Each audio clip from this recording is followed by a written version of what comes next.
Hello दोस्तों, आप लोग कैसे हैं। मुझे पूरा यकीन होगा कि आप लोग अच्छे हैं और मेरा वीडियो देख रहे होंगे। तो आज का वीडियो का टॉपिक रहेगा इंट्राडे में हम एवरेजिंग करें या ना करें, या फिर कैसे लोग एवरेजिंग करके प्रॉफिट बुक करते हैं या फिर अपने लॉस को बचा लेते हैं। उनके पास ऐसी कौन सी तकनीक होती है जो प्रॉफिट बुक करते हैं और लॉस को भी अपने रिकवर करते हैं। तो चलिए इस वीडियो में यही सारी बातें बताई जाएंगी और वीडियो को लास्ट तक देखिएगा। अगर वीडियो पसंद आए तो प्लीज़ आपसे गुजारिश है लाइक शेयर एंड सब्सक्राइब जरूर करिएगा। चलिए वीडियो शुरू करते हैं। वीडियो को हम शुरू ऐसे करेंगे कि इसमें एक एग्जाम्पल आपको बताएंगे। एग्जाम्पल से ही आप समझ जाएंगे कि एवरेजिंग करनी है या नहीं करनी है। अगर करनी है तो किस तरीके से करनी है, कैसे हमको प्रॉफिट में रहना है। तो चलिए एग्जाम्पल से हम शुरुआत करते हैं। हम आपको एक एग्जाम्पल से समझाते हैं। जैसे कि हम मार्केट में एक छोटा व्यापारी है और एक बड़ा व्यापारी है। अब छोटा व्यापारी क्या करता है कि 40 रुपये का कोई सामान ले आया और वह उसे 45 रुपये में बेचना चाहा या 43 रुपये में। और वही बड़ा व्यापारी क्या किया कि वह ऑलरेडी वही सामान को वह 40 रुपये में बेच रहा। तो इन्होंने क्या किया कि जब इनका सामान नहीं बिका, क्योंकि इसका सामान वही सामान है जो ये बेच रहे हैं, तो ये इस सामान को लोग खरीदे क्योंकि ये सस्ता है। इससे जाहिर सी बात है, जो चीज़ सस्ती है लोग उससे पसंद करते हैं। तो अब क्या किए महोदय, फिर गए उसके पास, कहीं भैया हमको यही सामान आप दे दीजिए, क्योंकि ये ऑलरेडी जो है 40 का सामान ले ही आए थे, तो ये 45 या 43 रुपये का बेचना चाह रहे थे। फिर इसके पास गए कि हमको एक टोकरी और आप दे दीजिए। और जब ये इस उम्मीद से ले आए कि इसका सामान शाम तक जब ख़त्म होगा तो हम जो है इस सामान को 45 या 43 रुपये में एक और टोकरी ला के बेच पाएंगे। अब क्या हुआ कि शाम तक इस व्यापारी का जो इसके पास जो भी सामान उपलब्ध था वो ख़त्म नहीं हुआ। तो इसने क्या किया, इसके दाम घटा के 43 रुपये कर दिए, 38 रुपये कर दिया। 38 37 जो भी मान लीजिए, 38 रुपये कर दिया। अब ये 40 रुपये का उसके पास से ले आए थे। अब बेचारे अब इसको 38 रुपये में तो बेच नहीं सकते क्योंकि लॉस होगा इनका। उसके पास ज़्यादा सामान है तो वो बड़ा व्यापारी है तो थोड़ा बहुत लॉस भी लेगा। अब छोटे व्यापारी है तो इनके पास जो है ये लॉस नहीं सह सकते। तो ये इनकी एक ये टोकरी और ये एक टोकरी, ये दोनों टोकरी इनकी हो गई खराब।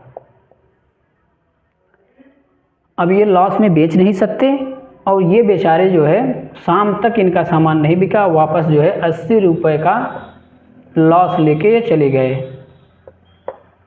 और ये व्यापारी जो है 38 रुपये में भी वही सामान बेच के मुस्कुराता हुआ प्रॉफिट लेके चला गया। अगर ये जो है इस जो 40 रुपये का जो इनका सामान था, अगर यही जो है केवल यही अगर इस टोकरी को बेच के आए होते तो इनका जो है 40 रुपये ये लॉस नहीं होता। अगले दिन फिर से आते अगर तो यही सामान ये 38 रुपये में बेचते तो इनका जो है 40 रुपये ना होकर 2 ही रुपये लॉस होता। लेकिन इन्होंने क्या किया कि इस उम्मीद से खरीद लिया जब इसका सामान ख़त्म होगा तो हम अपना सामान दोनों टोकरी बेच के अच्छा खासा लाभ ले लेंगे। तो इन्होंने क्या किया कि एक तरीके से एवरेजिंग किया। एवरेजिंग करने से इनका जो है जो 40 रुपये का जो आपको लॉस दिख रहा है, काल्पनिक लॉस है, ये भी एक लॉस नहीं है, क्योंकि अगले दिन आएंगे तो सामान थोड़ा पुराना होगा तो वो 38 रुपये में बिक जाएगा या 37 रुपये में जो भी होगा, लेकिन 40 रुपये का लॉस नहीं होगा। अब जो है इनका 80 रुपये का टोटल लॉस हो गया एवरेजिंग करने से। अब यही चीज़ आप शेयर मार्केट में समझिए। जब आप कोई प्रोडक्ट किसी कंपनी के, जो इस कंपनी में आप शेयर खरीदना चाह रहे हैं, जब आपने शेयर खरीदा तो मान के चलिए उसका जो है वैल्यू हुई 100 रुपये। और जैसे आपने उस शेयर को ख़रीदा और वह शेयर डाउन हुआ और 90 रुपये पे आ गया। अब यहाँ 90 रुपये पे जब आया तो आपको ये उम्मीद जगी कि यहाँ से मार्केट हो सकता है ऊपर जाए। अब तो आपने क्या किया कि फिर जो है आपने 10 शेयर और ख़रीद लिए। समझिएगा। अब जो आपके पास 100 शेयर थे, 100 रुपये जो वैल्यू थी, जो 100 रुपये का खरीदे थे, अब वो डाउन हो गया 90 रुपये पे आ गया, तो आपका ऑलरेडी 10 रुपये लॉस पे था। अब आपने यहाँ आके उसमें मान लेते हैं 50 शेयर थे आपके पास, अब यहाँ आए जब 90 रुपये पे, तो आपने 30 शेयर और ख़रीद लिए। तो अब मार्केट गिरते गिरते अब यहाँ आ गया ये 80 रुपये पे। अब क्या हुआ, जो यहाँ आपका लॉस 10 रुपये हो रहा था, अब यहाँ आके वो 10 रुपये और जुड़ गया, तो टोटल लॉस हो गया उनका 20 रुपये का। एवरेजिंग करने से ये 20 रुपये का लॉस नहीं होता, क्योंकि आप सब जानते होंगे कि निफ्टी या बैंक निफ्टी में लॉट साइज जो होती है अब बढ़ गई है, तो 50 की या फिर उससे ज़्यादा की होती है, तो एक शेयर पे इतना लॉस होता है। तो इनका जो लॉस जो है 10 रुपये का था, वो बढ़ के हो गया 20 रुपये। अब ये बताइए कि आपको मैंने वीडियो में बताया कि कैसे लोग जो है लॉस एवरेजिंग करके प्रॉफिट भी बुक करते हैं। देखिए, आप इस भ्रम में कतई न रहिए कि एवरेजिंग करने से प्रॉफिट बुक होता है। हाँ, अगर 100 ट्रेड आप किसी ने किया है तो हो सकता है 2 से 3 ट्रेड एवरेजिंग करने से प्रॉफिट में गए हों या उनका लॉस रिकवर हुआ हो। 2 से 3 ट्रेड केवल मिलेंगे आपको। इसलिए आपको मार्केट में कतई, खास करके इंट्राडे में, आपको एवरेजिंग नहीं करनी है। आप अगर 100 रुपये का कोई चीज़ खरीदने जा रहे हैं तो आप उसको 90 पे अपन उसका स्टॉप लॉस लगाइए।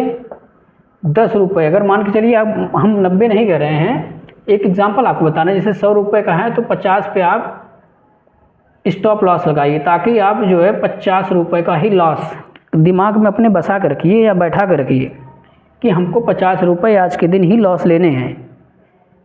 और ऊपर आप स्टॉप लॉस मत लगाइए। कितने लोग ऊपर भी स्टॉप लॉस लगा देते हैं कि 100 है तो अगर 150 जाएगा या 200 जाएगा तो हम उतने पे ही प्रॉफिट बुक कर लेंगे। ऊपर नहीं लगाना आपको, यही तो गलती करते हैं भाई। किसी दिन मार्केट बहुत अच्छा चल जाता है, 100 रुपये का 500 रुपये हो जाता है, तो अगर वो दिन आपने चूक गए तो आपके लिए बहुत बुरा दिन रहा वो, फिर मान के चलिए पूरे दिन पछताएंगे आप। तो इसलिए आप लॉस को अपने जो है बचाइए।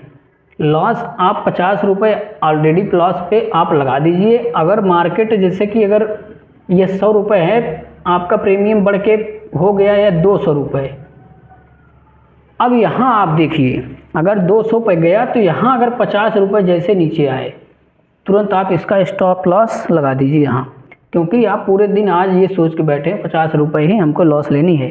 तब भी अगर आप यहाँ 50 रुपये का स्टॉप लॉस लगाएंगे तो आप 150 रुपये आसानी से प्रॉफिट बुक करके हंसते हुए मार्केट से निकलेंगे।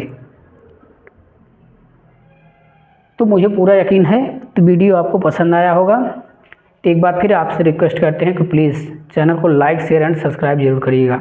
वीडियो देखने के लिए धन्यवाद।